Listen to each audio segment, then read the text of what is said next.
We're going to talk a little bit more now about the humanitarian situation in Gaza. We can bring in Ahmed Bayram, media advisor for the Norwegian Refugee Council in the Middle East. Ahmed, what option then is there for these people in the north of Gaza that have been told to evacuate?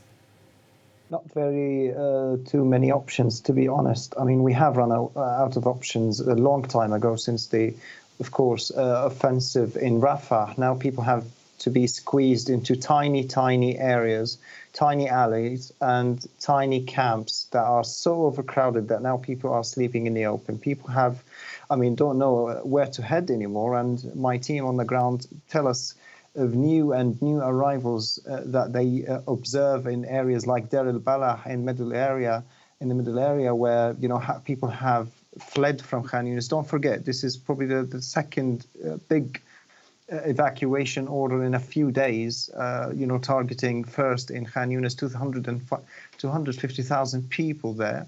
And now in Gaza City, another, tens of thousands of people who have to head into the unknown. And the situation where people arrive, I have to mention, is appalling. I mean, in areas where we are providing water, for example, because of lack of fuel, which is extreme at the moment, there's extreme shortage of fuel, we're only providing half the quantity of clean water that we used to provide a week ago. So it's not getting any better. I mean, to the contrary, it's getting much worse for everybody in that area.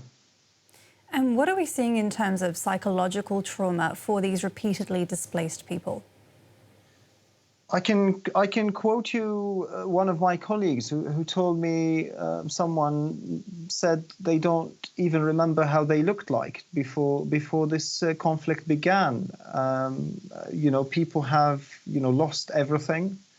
They long for something that used to look like a normal life, and it was never a normal life in Gaza. People are traumatized. Children are not sleeping. They're not eating well. They're not sleeping well. Of course, education has been damaged almost beyond repair. If this conflict drags on further, we're talking about hundreds of thousands of children who probably will lose education for another year, another school year. This in fact is probably the biggest worry at the moment in terms of the future of these children and the situation and the mental situation of these children. And of course, people the fact that you have to stay in that survival mode 24 hours a day is actually is leaving its toll on people. And yeah, some people don't even try to check their phones or social media because they know that next time they check their phones, someone has been killed in their family or in their friends. So it's the worst it's been, and I know we have been saying that for 9 months, but now there's, a ceasefire, or this is going to be a real catastrophe for a long time. Right, so a growing, ever more desperate situation for Palestinians there. What about food aid? How much of that is getting into the territory? Next to none, really. I mean, next to nothing. We have not received at the Norwegian Refugee Council aid at our operational sites since the 3rd of May. So since Israel announced its Rafah operations, and I know other organizations are just as, struggling just as much with getting food in. There's very little. People tell us that food is actually shrinking in both quality and quantity. There's only 10 food, and only until last week actually, you could only find some aubergines, some onions, and some tomatoes on the on the market. Other commodities are running out as well, but food is the top priority at the moment. And some people, one of my colleagues mentioned that, all they had for dinner was sweet potato. And this is what people are consuming on a daily basis. Very little, very scarce. And yes, I think what Israel has done here, and we have to be clear, is that by cutting food supply routes and, by destroying the Rafah crossing, it has effectively cut people from the essential means of life, and that is, clear weaponizing of food, and that should never be the case in a conflict zone, because these people have nothing to do with this, and these people face a famine catastrophe, famine situation, which I think without the need to be declaring that, we see how that looks like on the ground, and we could see that famine is very much the famine conditions are very much out there among families.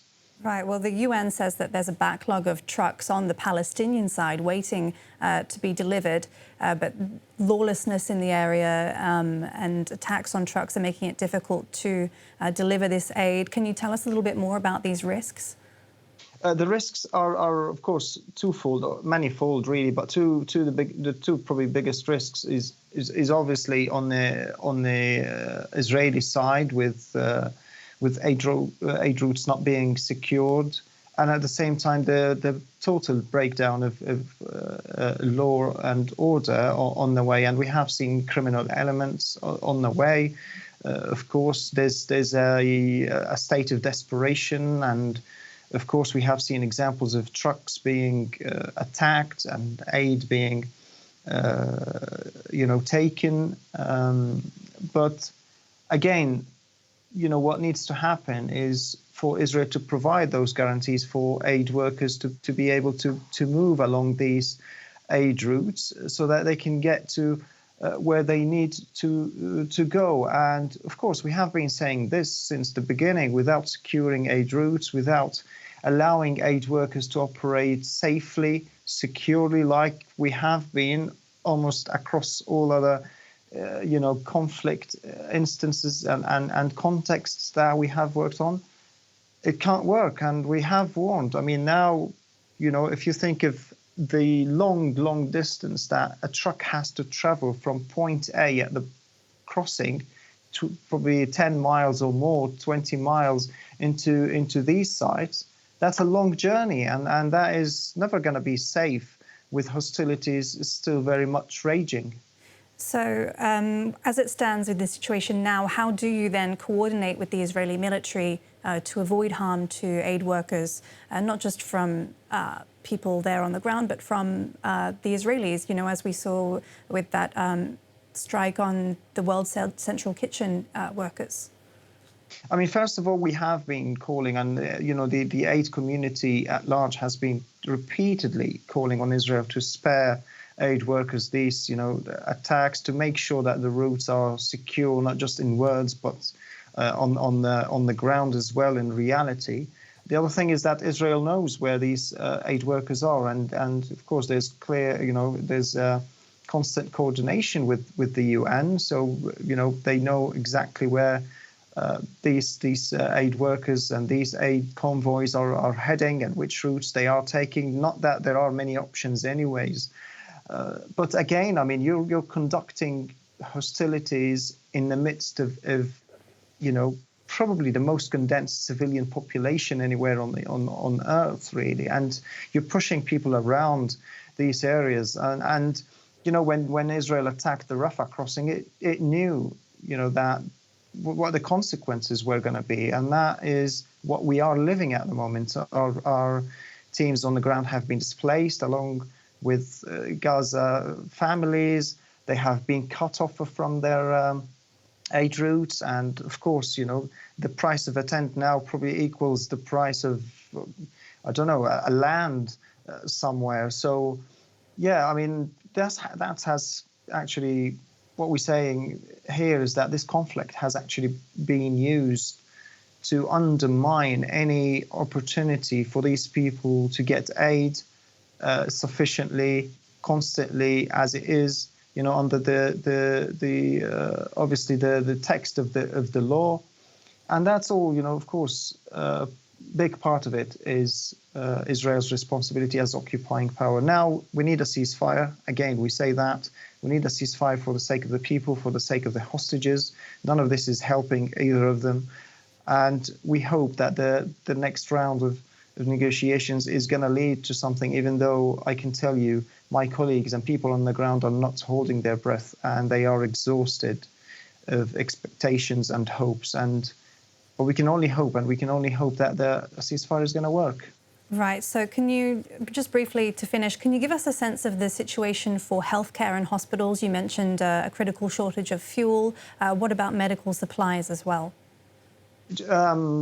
I think we're now talking about less than a dozen, I'm not sure the exact number, but less than a dozen hospitals operating, functioning. And when we say functioning, of course, it doesn't mean functioning like a usual hospital would. It means that it has space on the floor for people to come and receive treatment, which is what's happening. My colleagues actually speak to me of some diseases that go unnoticed, that go untreated, even when they are noticed, because there's simply no room for these people to be treated. I mean, hepatitis A now is not the biggest concern, when it comes to healthcare and hospitalization, because there are people who are losing, parts of their bodies, and people have to be treated on the floor, and there are thousands and thousands of pregnant women. So yes, another catastrophe and another important, essential mean of life. And I think the healthcare services and the healthcare sector in general has obviously collapsed long time ago, and now people have to again do with whatever means they have, with the little equipment and the very little medication that they have. All right, Ahmed, we're going to have to leave it there. Ahmed Bayram from the Norwegian Refugee Council in the Middle East.